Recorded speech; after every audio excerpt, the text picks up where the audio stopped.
Everyone, आज हम आपके लिए जीव विज्ञान का एक चैप्टर लेके आए हैं। नाम है जैव प्रक्रम। जैव प्रक्रम। आज हम आपको इसके बारे में बताएंगे। और वैसे छात्र जो मैट्रिक की वार्षिक परीक्षा 2025 में सम्मिलित होने वाले हैं, ऐसे छात्रों के लिए ये टॉपिक बच्चों के कहने पर हमने लाया है। इससे पहले आप मेरे चैनल पे यदि नए हैं तो हम आपके लिए काफी मेहनत करते हैं, तो आप मेरे चैनल को सब्सक्राइब कर ले। और सब्सक्राइब तब ये करिएगा यदि मेरा वीडियो आपको अच्छा लगे, अन्यथा नहीं कीजिएगा। यदि लगे कि आपके लिए हम काम का या ज्ञान का वीडियो बना रहे हैं तो आप मेरे चैनल को अवश्य सब्सक्राइब कीजिएगा और ज्यादा से ज्यादा शेयर कीजिएगा। चलिए ठीक है, हम आपको जैव प्रक्रम के बारे में बताने जा रहे हैं। तो सबसे पहले यह जानना जरूरी है कि जैव प्रक्रम किसे कहते हैं। इंग्लिश में हम लाइफ प्रोसेस कहते हैं। और जीवों के शरीर में होने वाली वे सारी क्रियाएं जो जीवन के लिए अनिवार्य है, वो जैव प्रक्रम कहलाता है। जीवों के शरीर में वे सारी क्रियाएं जो जीवन के लिए जरूरी है, उसे हम जैव प्रक्रम कहते हैं।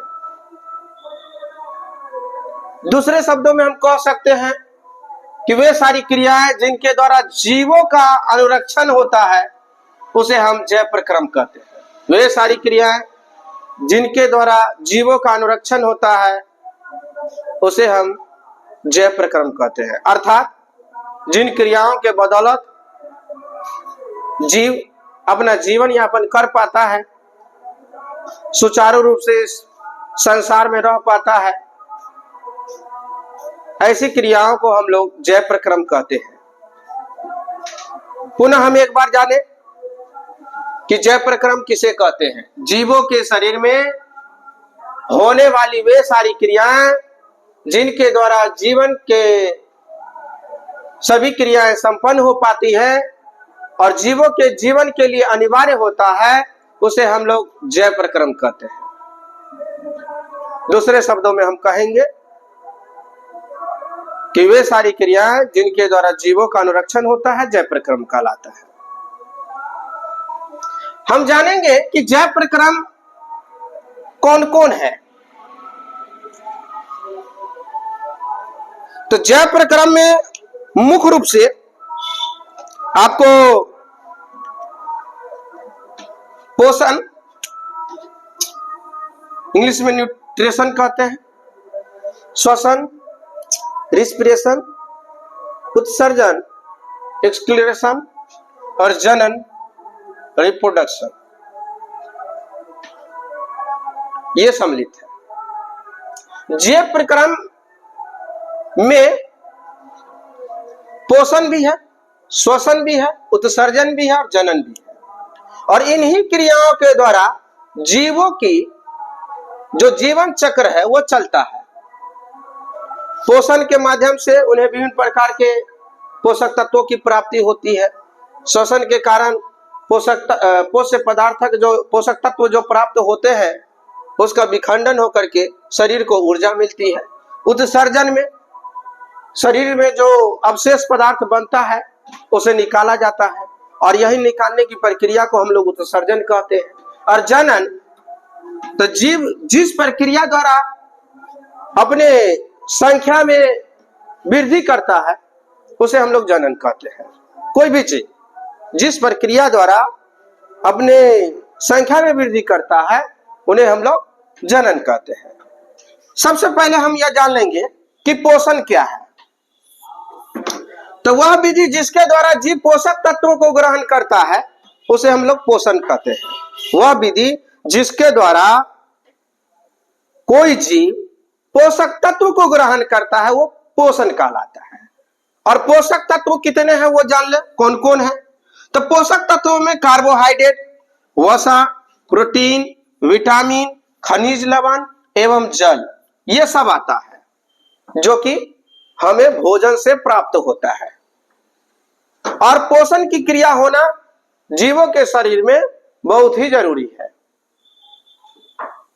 और इन्हीं पोषण की क्रिया की वजह से हमें शरीर के विभिन्न प्रकार के पोषक तत्वों की प्राप्ति होती है, जिसके कारण हमें शरीर की आवश्यक ऊर्जा की प्राप्ति होती है। विभिन्न प्रकार की जो दैनिक क्रियाएं हैं जो मानव शरीर के लिए जरूरी है वो संपन्न हो पाता है। टूटे फूटे ऊतकों की मरम्मत हो पाता है। ये सारी की सारी क्रियाएं पोषण की वजह से ही हो पाता है। अब आता है पोषण के प्रकार। पोषण दो प्रकार के होते हैं, एक होता है सपोषण और दूसरा है परपोषण। पहला है सपोषण, दूसरा है परपोषण।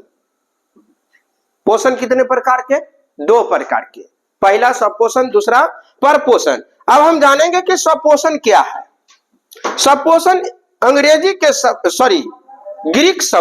ग्रीक भाषा के जो शब्द है ऑटोट्रॉफ, उससे बना हुआ है। और इसमें दो शब्द है, पहला है ऑटो और दूसरा है ट्रॉप, इनसे बना हुआ है।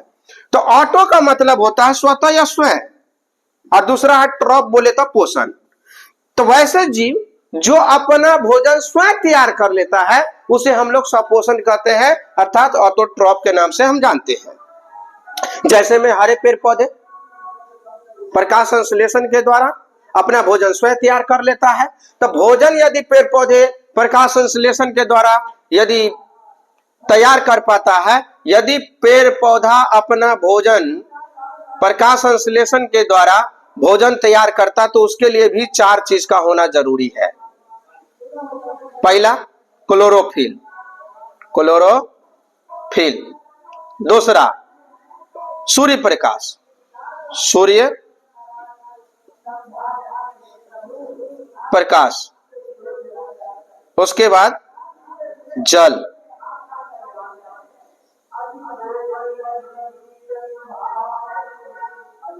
इसके साथ क्लोरोफिल हो गया, सूर्य प्रकाश हो गया, जल हो गया, इसके बाद आएगा कार्बन डाइऑक्साइड, कार्बन डाइऑक्साइड। ये प्रकाश संश्लेषण के लिए जरूरी है। अब हम जानेंगे परपोषण क्या है। तो परपोषण भी जो है ग्रीक शब्द के हेटरोट्रॉप से बना है, और हेट्रो शब्द ग्रीक भाषा से बना हुआ है। और इसमें भी दो शब्द हैं, एक है हेट्रो और दूसरा है ट्रॉप। हेट्रो का अर्थ होता है पर या भिन्न, और ट्रॉप का मतलब होता है पोषण। जो जीव अपने भोजन के लिए दूसरे अन्य जीव पर निर्भर रहता है, यानी पराये पर निर्भर रहता है या भिन्न जीव पर निर्भर रहता है, उसे हम लोग पर पोषण के नाम से जानते हैं। जैसे मनुष्य अपना भोजन स्वयं तैयार नहीं कर पाता है, प्रत्यक्ष या अप्रत्यक्ष रूप से यह दूसरे जीव जंतु और पेड़ पौधों पर निर्भर रहता है। जानवर, शेर, लोमड़ी, बकरी, तितली, ये सारे के सारे जो जीव जंतु हैं ये अपने भोजन के लिए दूसरे पर निर्भर रहते हैं। तो आगे दिन हम परपोषण के बारे में पढ़ाएंगे कि परपोषण भी तीन प्रकार के होते हैं। यदि वीडियो अच्छा लगा है तो आप लाइक कीजिएगा, मेरे चैनल को सब्सक्राइब कीजिएगा और ज्यादा से ज्यादा इस वीडियो को शेयर कीजिएगा। धन्यवाद।